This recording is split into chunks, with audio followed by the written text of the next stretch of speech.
आज पुढारीतर्फे करिअर गायडन्सचा जो वर्कशॉप आयोजित केलेला आहे त्या वर्कशॉपसाठी उपस्थित असलेले आपले सन्माननीय हरीश पाटणे सर आणि पुढारीची त्यांची संपूर्ण टीम आणि संजय घोडावत युनिव्हर्सिटीकडून आलेले काही एक्सपर्ट्स. आता मला सर्वांची नावं माहीत नाहीत त्यामुळे मी संपूर्ण टीम म्हणते. आणि माझ्या सहकारी शबनम मुजावर मॅडम आणि सर्व पालक आणि विद्यार्थी. खरं तर आज तुम्हाला पुढारीनं एक चांगली संधी उपलब्ध करून दिलेली आहे की 10वी आणि 12वी पास झाल्यानंतर विद्यार्थ्यांनी पुढे आपलं करिअर पुढे काय शिकायचं आहे, आपल्याला पुढे काय करायचं आहे, या अनुषंगाने त्यांनी हे एक वर्कशॉप आयोजित केलेलं आहे. आणि खरोखर पालकांना आणि विद्यार्थ्यांना ते एक दिशा मिळणार आहे आणि आपल्याला पुढे जाण्यासाठी त्याची मदत होणार आहे. खरं मी तुम्हाला यासाठी धन्यवाद देते. शिक्षण विभागाकडून सुद्धा 10वी आणि 12वीच्या विद्यार्थ्यांसाठी शाळा स्तरावर करिअर गायडन्सचं सुद्धा मार्गदर्शन केलं जातंय आणि तोच कार्यक्रम व्यापक स्वरूपामध्ये समाजामध्ये आणखीन जास्त तुम्ही पसरवण्यासाठी तुमच्याकडूनही हे प्रयत्न होत आहेत. म्हणून तुमचं मी हार्दिक स्वागत करते, हार्दिक अभिनंदनही करते आणि आभारही मानते. फक्त मी जास्त काही बोलणार नाही कारण इथं एकदम पालक आणि विद्यार्थी यांना प्रेरित करणारे एकदम मोटिवेशनल स्पीकर बसलेले आहेत. आम्ही काही मोटिवेशनल वगैरे बोलत नाहीये, आम्ही फक्त आवश्यक आहे तेवढंच बोलतो. तर मला विद्यार्थी आणि पालकांना एवढं सांगायचं आहे, पालकांनी एक गोष्ट लक्षात ठेवा की मला जे वाटतं ते मुलांनी व्हावं असं कधीही हट्ट करू नका. कारण आपल्या मनामध्ये एक वेगळी संकल्पना असते, विद्यार्थ्याला वेगळंच काहीतरी व्हायचं असतं. म्हणून मुलाला जे काय वाटतंय, त्याला जे जमतंय, त्याला जे येतंय ते त्याला होऊ द्या, त्याला स्वातंत्र्य द्या. त्या पिंजऱ्यामध्ये आपण पोपट कोंडून ठेवतो तशी मुलाला तुम्ही करू नका, त्याला फक्त स्वातंत्र्य द्यावं एवढं मला पालकांना सांगायचं आहे.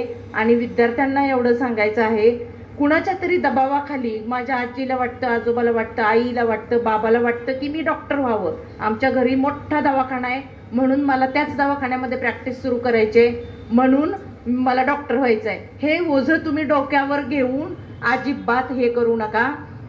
कारण समाजामध्ये अशी अनेक उदाहरणं मी डोळ्यासमोरून बघितलेली आहेत.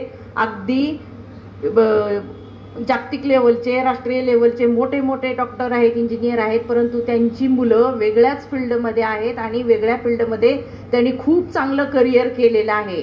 मुलांसाठी की आपण आता तुम्ही विद्यार्थी, मला नेमकं काय करायचं आहे हे तुम्हाला कळत नाही, तुम्ही गोंधळलेल्या परिस्थितीमध्ये असाल, तर तुम्हाला हे लेक्चर ऐकल्यानंतर, वर्कशॉपला भेटी दिल्यानंतर मी हे करू शकतो हा आत्मविश्वास तुमच्या अंगी जागृत होणार आहे.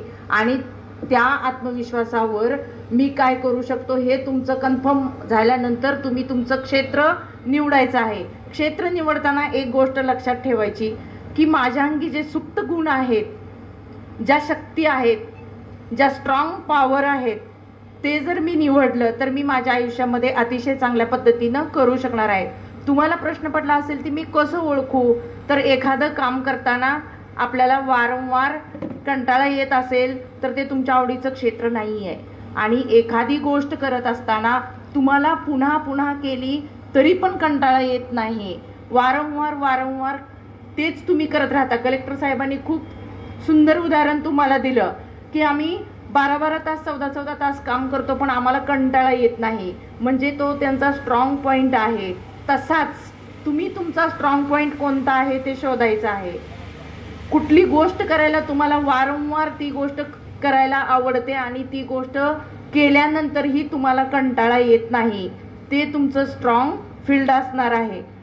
आणि या सर्व गोष्टींचा तुम्ही विचार करून विद्यार्थ्यांनी तुमचं फील्ड निवडायचं आहे. आणि पालकांनीही आपल्या विद्यार्थ्यांच्या अंगी ज्या क्षमता आहेत, त्यांची कौशल्य आहेत, त्याचं निरीक्षण करून त्याला फील्ड निवडण्यासाठी आपण त्याला सपोर्ट करायचा आहे. मला हे आवडतं म्हणून तो हेच कर, हे असं कृपया बंधन विद्यार्थ्यावर आणू नये असं मी सर्व पालकांना एक शिक्षणाधिकारी म्हणून विनंती करते की अजून एक आपल्याकडे आहे, एखाद्या घरामध्ये पोलीस जास्त असतील तर सगळेजण घरातले पोलीस होतात. कारण मी माझ्यावरून उदाहरण सांगते, माझे वडील शिक्षक होते, आमच्या घरात सगळेजण शिक्षक, माझी बहीण शिक्षक, माझी सगळी भावंड शिक्षक. मग असं होतं. पण आपल्या मुलाला जे व्हायचं आहे ते त्यांना प्रेरणा द्या आणि खरा जो विद्यार्थी असतो त्याचे जे आंतरिक गुण असतात त्याला बसू देत नाहीत. वेगवेगळं तो ॲक्टिव्हिटी करत करत पुढे निघून जातो आणि त्याला जे अपेक्षित साध्य आहे तिथपर्यंत तो पोहोचतो आणि विद्यार्थ्याला त्यांच्या अंगी असणाऱ्या अपेक्षित गुणांच्या आधारे पोहोचवण्यासाठी ही सगळी सपोर्ट सिस्टीम आहे. त्याच्यामध्ये आई वडील आहेत, शिक्षण यंत्रणा आहे, हे गेस्ट लेक्चर, हे तुम्हाला विद्यापीठ युनिव्हर्सिटीवरचे काम करत आहेत, पुढारीसारखे चांगलं तुम्हाला दिशा देत आहेत, तुम्हाला सपोर्ट करत आहेत. ह्या सगळ्या संधींचा तुम्ही फायदा घ्यायचा आहे आणि आपले निवडून आपलं करिअर उज्ज्वल करायचं आहे. सर, तुमच्या काय उज्ज्वल केल्यानंतर जे विद्यार्थी आपले घडणार आहेत ते काही दिवसांनी इथं स्टेजवर येऊन परत तुम्हीच मार्गदर्शन करायचं आहे एक्सपर्ट म्हणून. आज या तुम्हाला मी पालक, विद्यार्थी या सर्वांना शुभेच्छा देते आणि पुढारी कुटुंबाला पण शुभेच्छा देते.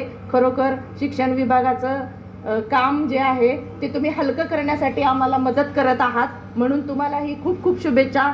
तुमचा हा उपक्रम विद्यार्थी, पालक हे जग जोपर्यंत चालू आहे तोपर्यंत चालत राहू एवढ्या शुभेच्छा देते. आम्ही अधिकारी काय आज आहे, उद्या बदली चालले की चालू, पण तुमचा हा कार्यक्रम असाच चालू राहो, इथल्या विद्यार्थ्यांना, पालकांना फायदा होवो आणि विद्यार्थी घडवण्याचं काम तुमच्या हातूनही असंच घडत राहावं अशी शुभेच्छा देते आणि थांबते. जय हिंद, जय महाराष्ट्र.